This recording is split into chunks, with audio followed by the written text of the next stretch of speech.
The system informed our hero that the wave was over and more than 2.5 thousand enemies had been killed. Also unlocked a new achievement, Kobold Killer. All stats are upgraded by 5. Received 500 achievement points. He hesitated, for he had expected much more. Achievement points will go to all characteristics.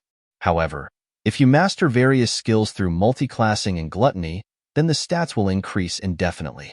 During the wave, our hero proved himself the best. Therefore, he is the first to receive his reward in the form of a glowing magical cube with a valuable item hidden inside. The second, a girl we already knew named Haru. She was very surprised to receive such a large gift. But even more surprising was Vulcan, who distinguished himself third out of all of them. He got his award too. However, the young man immediately asked him to give up his reward because he had no use for it. Vulcan agreed.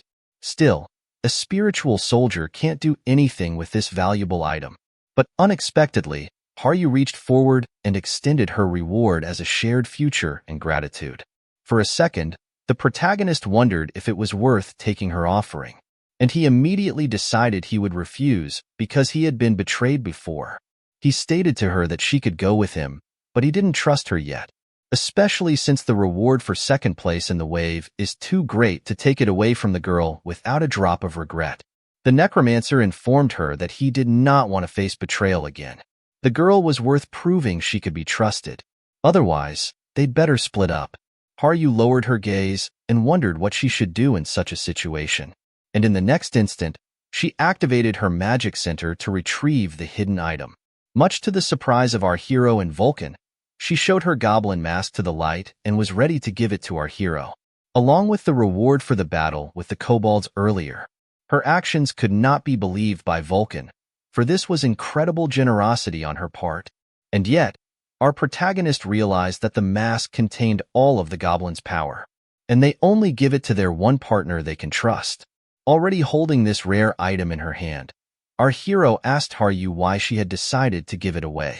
The girl immediately replied that it was a thank you for the fact that they had already saved her twice, and it's also proof that there's no way she'd give them up. However, our hero replied to her that this mask was worth a lot more than she might think.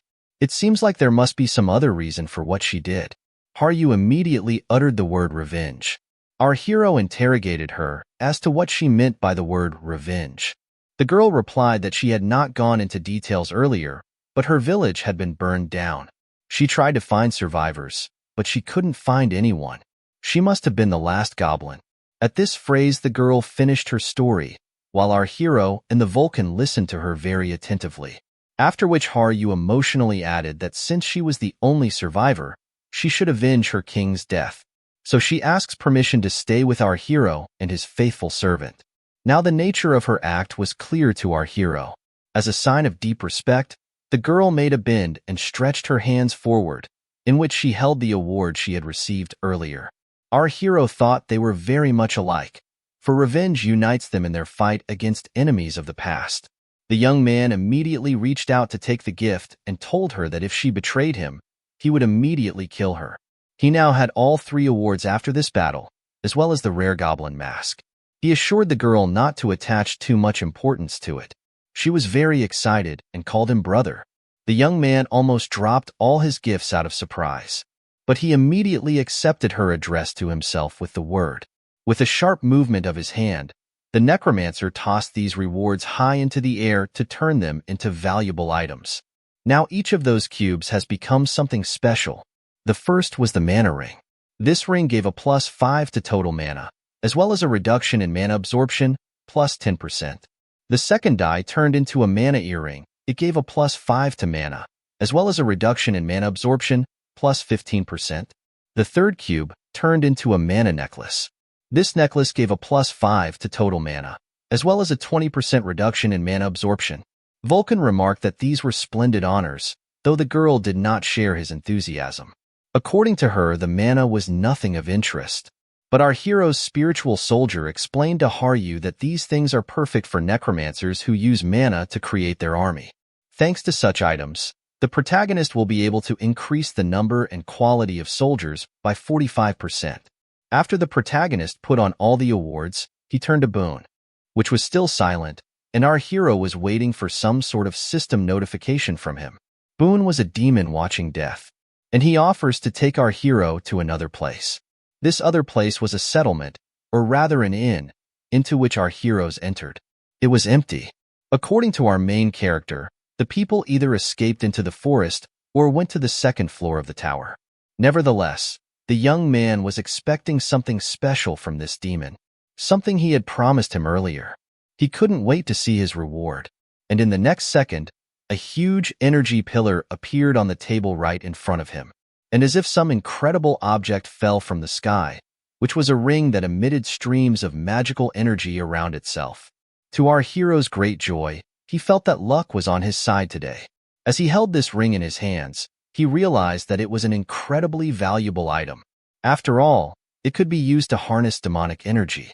Our hero could not believe such great luck and was greatly surprised.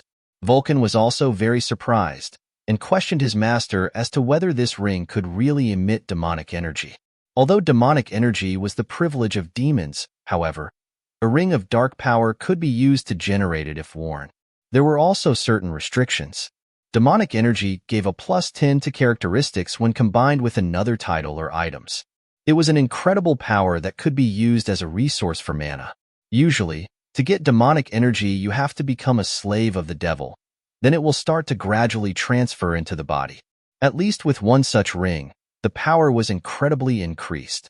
Now our hero has activated the main window of information with all his characteristics. His class was the Spiritual Master, the subclass was the Multi-class. His main talent was Mana. Aside from the basic stats that had increased greatly, he now had a demonic energy of 10. A new system notification informed him that the same demon that had given him that ring earlier was offering a handshake. Without thinking long, the young man extended his hand, doing a sort of virtual handshake. Great, he thought, for such a thing he could forget all his pranks. Events like this were a very happy moment for our entire team. Vulcan and the girl praised him, for now, in their opinion, he was ready to conquer the tower. However, there was someone else who was left out in this situation. Being slightly displeased, the evil lord burned with jealousy, and he was angry. He also offered a handshake. He held out his hand and waved to our hero, but the young man turned his back in his direction and replied that just offering a handshake was not a good idea. He could have gotten him some sort of gift before doing this. Vulcan looked at the young man in surprise. Did he really want to rip off the demon? He was definitely out of his mind. Now, by the endless sounds of notifications from the evil lord, it was clear that he was trying to find something to offer our hero. But it seems MC was already tired of all these alerts. The evil lord thought for a while, and in the next second suggested our hero create a new mission. The protagonist took this information happily, though he was greatly surprised. All eyes were fixed on the notice, for the evil lord had said that he would create a special mission for them. In Vulcan's opinion, this was their chance, as a mission from a demon was extremely rare. As if doing a favor, our hero covered his eyes and declared that he was accepting the mission. However, the evil overlord replied that it wasn't the mission itself that was his intention. Well, in that case, he might not have created it, replied our hero to him. But the evil overlord informed the young man that this is not how things are done. He shook his head because it was too late to change his mind. And now we know what the quest was. The evil Lord Ball gives you a mission. Terms and conditions. Become famous before you reach the 100th level. Punishment for failure. Becoming an apostle of Ball. Performance reward. Ball will grant you anything you want. Contract fee. Handshake with Ball.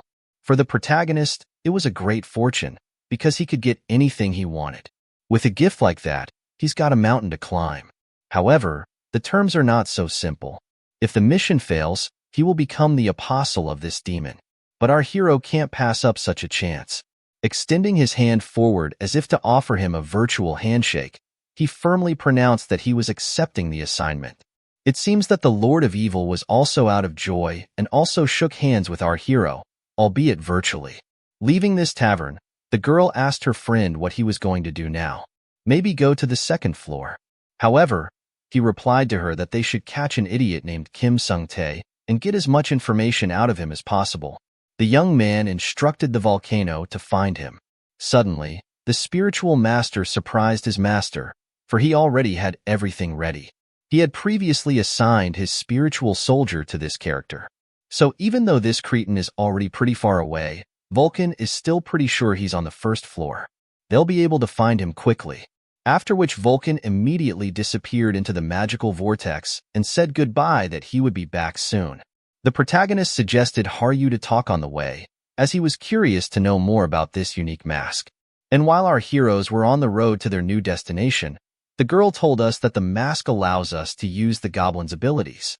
Looking at the item, the young man wondered if she was referring to supernatural powers and charms.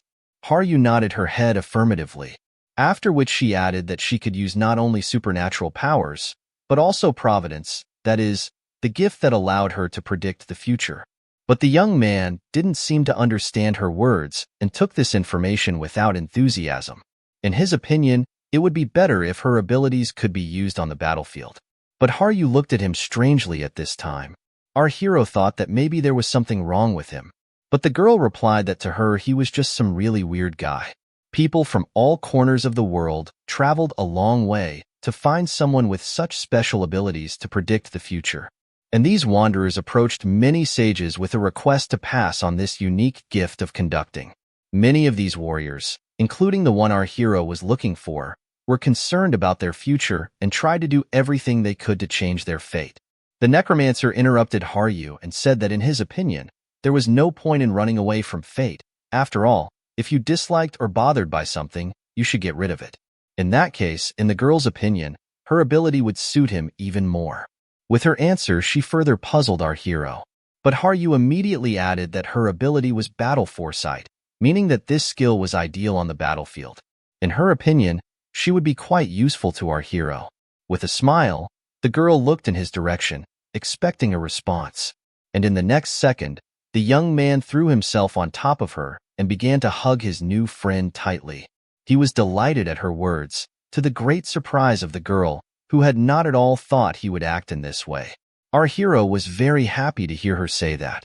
He never stopped calling her the best, and said he was very pleased with her abilities.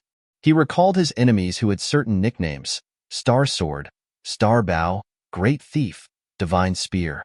Now, if it comes to fighting them, he has a chance to defeat all these serious opponents. Haru even blushed for a moment out of embarrassment, but our hero couldn't stop hugging her very tightly and telling her how much he was grateful that she was willing to help him. And all the while our sweet couple was cuddling so beautifully, the evil overlord was watching them and bantering like he was taking a picture. Our hero was furious at this notice and told Ball to stop following them and get out of here as soon as possible. The young man began to apologize for such an abrupt change of mood. However, the girl was delighted with his response and replied that she was very happy to help. The MC then took this mask in his hands and said that he would make this object fulfill all of Haru's hopes. He would help her take revenge and carry out her plan. The handsome goblin was delighted at such nice words. She clenched her fists and hoped that together they could make it work. We move to the place where Vulcan found the man our protagonist has been searching for so long. Our master's faithful servant clamped this warrior's mouth shut so that he could not cry out and call for help. Now, all we had to do was wait for our hero. Vulcan couldn't wait to kill this upstart. It was very hard for him to keep his cool. He was eagerly waiting for the main character to show up. Finally, our sweet couple showed up, and the young man asked his slave how he had managed to catch this underdog. Very emotionally, Vulcan replied that he had waited too long for his master because there was still no way this warrior would settle down. Do they really understand how hard it was for him to keep from killing him? With a smile, the main character stated that this could work in their favor because they now had a quest from the demon. After all, if they managed to destroy the guilds influenced by the Pelin siblings, the chances of accomplishing this mission increase. In that case, isn't it time they all started moving towards the 10th floor? Grinning evilly, the young man was excited for what awaited them next. Meanwhile, in the safe zone of the 2nd floor, the gathered warriors in the downtown marketplace were discussing the rumors that had been circulating about who had handled this incredible wave. There seemed to be 2, or perhaps 3. But while they were talking, a magical portal appeared behind their backs, through which our hero and his friends came out. All present were very surprised and amazed at his appearance, because our hero had that very mask on his face. Now everyone knew his name. His name is Ghost Mask. The warriors immediately moved closer to him to ask their questions. They were interested in how he was able to overcome such a huge wave of monsters, and perhaps he was a member of some guild. They would also like to know his real name. But he realized that he shouldn't reveal his name yet, for the evil lord had given the assignment. One had to become famous as quickly as possible before he reached the 100th level, and in case of failure, he would become the apostle of the demon. Whereupon our hero looked in their direction and declared in a demonic voice that his name was Ghost Mask.